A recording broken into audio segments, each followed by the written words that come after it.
أعوذ بالله من الشيطان الرجيم. بسم الله الرحمن الرحيم. يا أيها المزمل قم الليل إلا قليلا نصفه أو انقص منه قليلا أو زد عليه ورتل القرآن ترتيلا إنا سنلقي عليك قولا ثقيلا إن ناشئة الليل هي أشد وطئا وأقوم قيلا إن لك في النهار سبحا طويلا واذكر اسم ربك وتبتل إليه تبتيلا رب المشرق والمغرب لا إله إلا هو فاتخذه وكيلا واصبر على ما يقولون واهجرهم هجرا جميلا وذرني والمكذبين أولي النعمة ومهلهم قليلا إن لدينا أنكالا وجحيما وطعاما ذا غصة وعذابا أليما يوم ترجف الأرض والجبال وكانت الجبال كثيبا مهيلا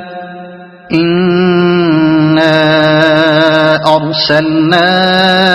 إليكم رسولا شاهدا عليكم كما أرسلنا إلى فرعون رسولا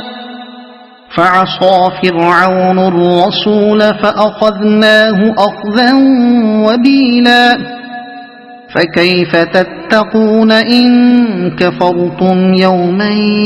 يجعل الولدان شيبا السماء منفطر به كان وعده مفعولا إن هذه تذكرة فمن شاء اتخذ إلى ربه سبيلا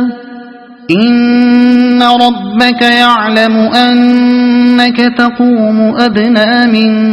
ثلثي الليل ونصفه وثلثه وطائفة من الذين معك والله يقدر الليل والنهار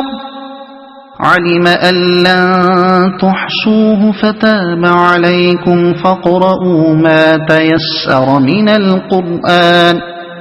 علم أن سيكون منكم مرضى وآخرون يضربون في الأرض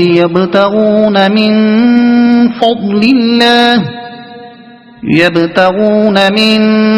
فضل الله وآخرون يقاتلون في سبيل الله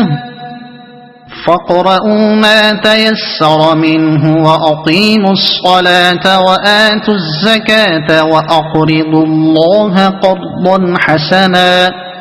وما تقدموا لأنفسكم من خير تجدوه عند الله هو خيرا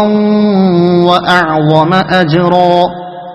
واستغفروا الله إن الله غفور رحيم صدق الله العظيم.